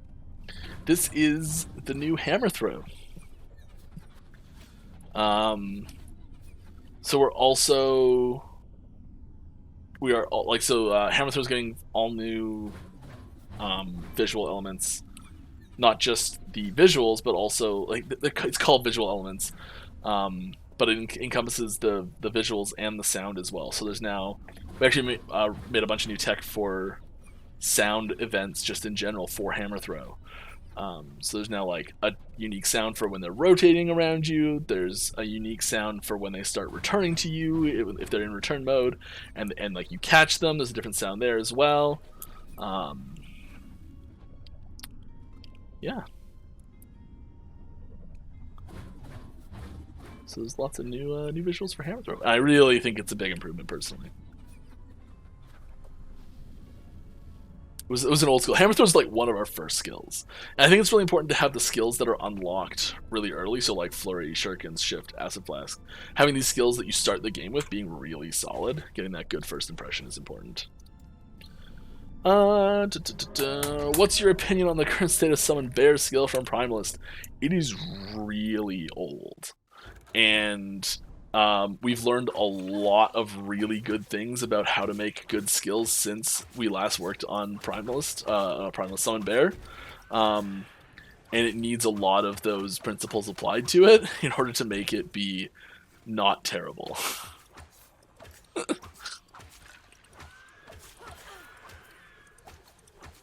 Summon Bear is high on my list of rework skills. So is Sabretooth. The visuals need to be updated for them as well. And we do a lot of work on visuals in conjunction with functionality for skills now. So we, before we updated the functionality for the skills and like get new animations and new visuals on the bear itself and Sabretooth itself for like, say like there's like a cold note on the Sabretooth and how those visuals get applied to the Sabretooth skin, we wanted to have the most up-to-date version of that, and the version we're going to release with on that before we started making those changes. So there are clear things that will come to Sabretooth and Bear visually at the same time as functionality updates. Bone Golem's another one, same thing. It's just so we don't double up on work, because say we were to like, I know it already has a cold, Sabretooth already has cold, but like say we were to add cold to Sabretooth before going to the new model, we'd have to do that work twice to add the cold to it visually, and it's just a waste of time. So we don't like wasting time. especially when we don't have a lot of time left before we have to ship it.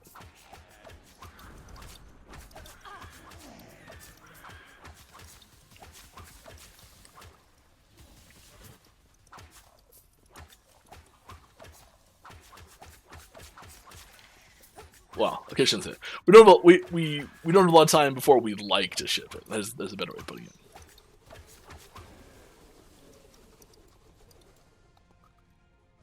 Because a lot of you have been very patient with us for a very long time, and we'd like to reward you. Is there a reason why? Oh, I should probably be having my hands on the keyboard and mouse instead of a random pen on my desk. Is there a reason why Forge Strike, Rive, Vengeance, and other melee Sentinel skills do not have the fire tags? Forge Guard could really use the fire tag on Forge Strike. Does it have... It doesn't have... Does it have fire damage? Forge Strike? I think it's just physical, isn't it? A lot of them have fire tags, but Rive doesn't. So part of the reason is just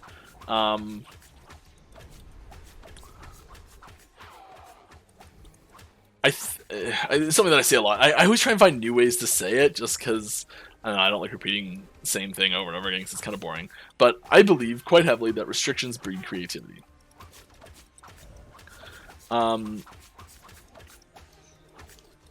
And this comes into play a lot with gear, like when I'm talking about set pieces and gear.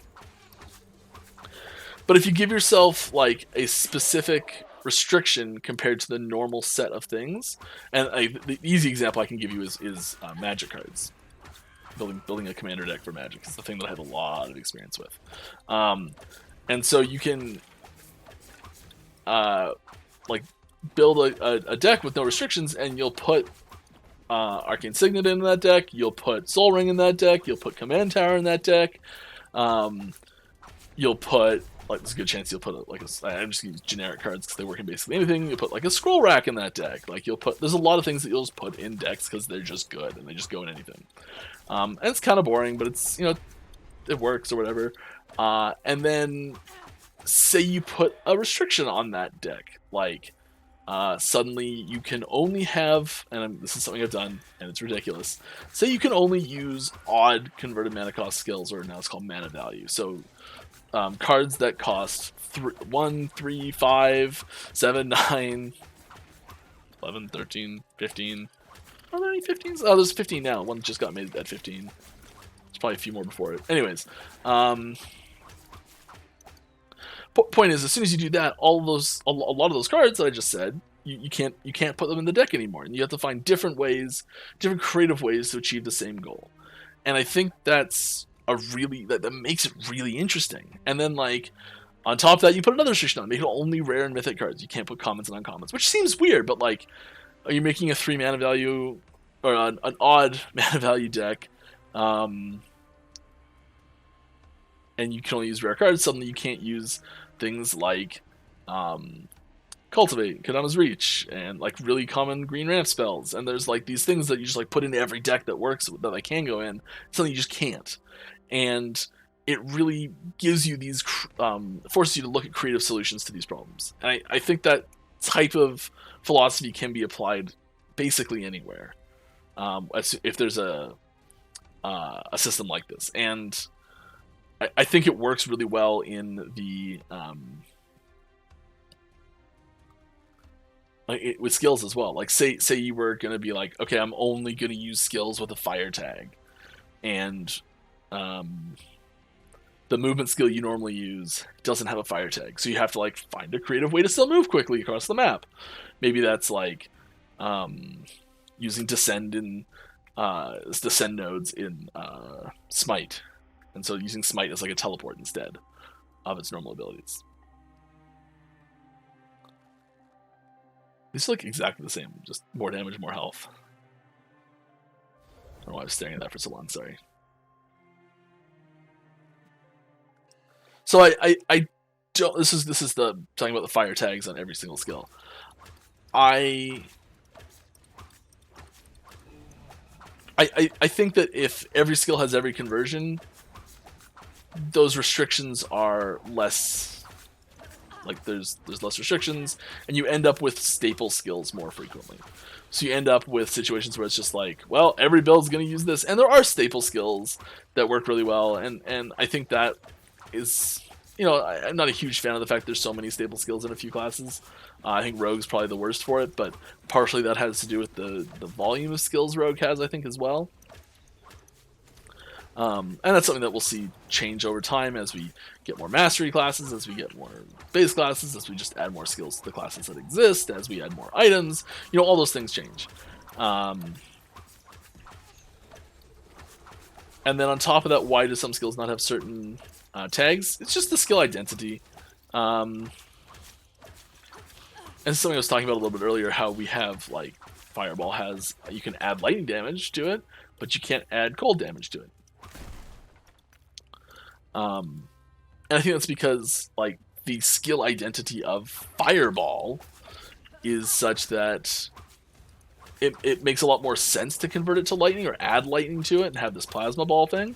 But as soon as you have, but trying to make it cold, it completely changes the identity of the skill. And I know Forge Guard thematically, fire is very heavy presence, and sometimes we add extra conversions or tag additions through items as well. And sometimes the reason we do that is to make it mutually exclusive with other things that could make them too strong. It's another restriction. Because it's suddenly like, okay, well, you're going to make a, let's say Rive had a fire sword that gave Rive, it is Rive. Say it was a sword that gave Rive a fire mode. But all of a sudden then you can't use this other sword that, like, doubled Rive's damage. I know, it's kind of a weird example. But then suddenly you have this restriction of, okay, I'm going to make a Fire Rive build. I have this restriction where I can't use any other weapon. I have to use this one weapon. So it makes you get creative about the other things that those... I think the better example is, say there was... say that weapon gave mana back on Rive use or something like that, and that let you sustain it. So now you have to find a new way to get mana back. I think that's a better example. Let's go Arena Key.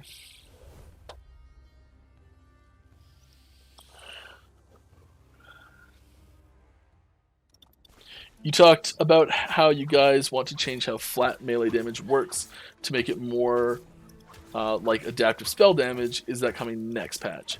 I don't know when that's coming. The timeline on next patch might be different than we're used to as well. I think that there's a... I don't know when that's coming. We don't have that in a testing state yet. We don't have a version of that we're, like, working on or anything like that. It's mostly theoretical at this point, but I think there's a very good chance it'll happen, and yeah, it'll just be it'll probably be worded as and spell damage with the same treatment. It'll just be like plus 10 melee damage. It won't even say adaptive. It won't even say fire or anything like that. And like we still could put fire melee damage in there. We still can do that, but a lot of implicits will switch. This is the main place we'll switch. It'll be like plus 10 bow damage instead of plus 10 physical bow damage. Just take the word physical out of there.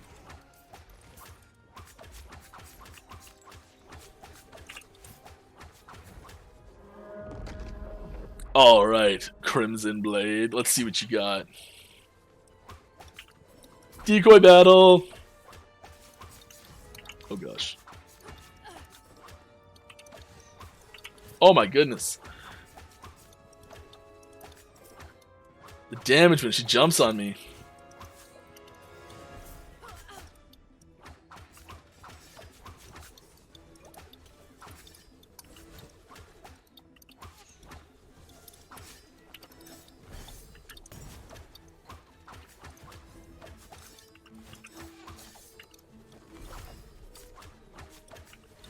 I'm finding this difficult to, like, hit her. Okay, here we go. Yeah, your decoy works too. Woohoo! Little animation canceling there. Oh yeah, get out of there. Not happening.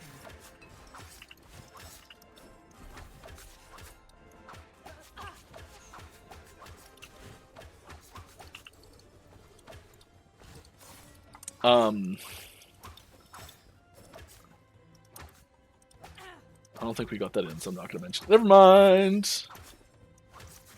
Oh, wow.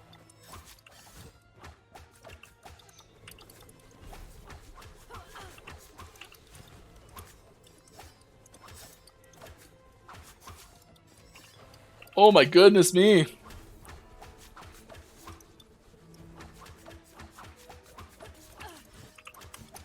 Not happening.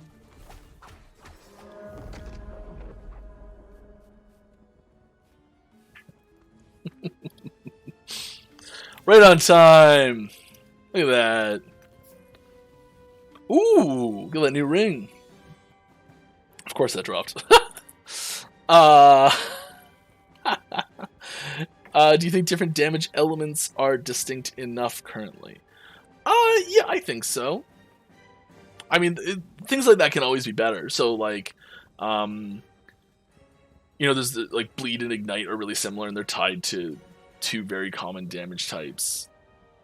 Maybe that having something more distinct there would be really nice. There's some stuff with like spreading flames that's really nice. And Armor Shred has more impact on physical than Fire Shred. Armor Shred has more impact on physical than fire damage does. Than it does on fire damage. Blech. Yeah.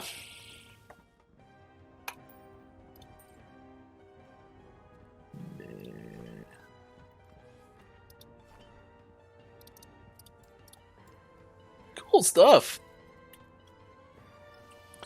Grass is a pretty tough fight. I think that has a lot to do with the quality of my character and playstyle, or playability, than how difficult the fight actually is.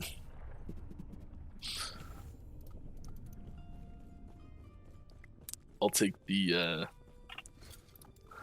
the heat for that being what looked like a difficult fight. I made it look hard. Don't worry. Okay. Well, that brings us to the end of our stream. I had a lot of fun. I hope all of you did too.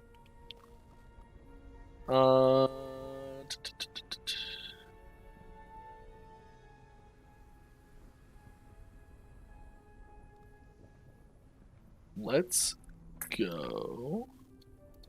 Oh, they're doing a podcast. Let's go see what they're up to.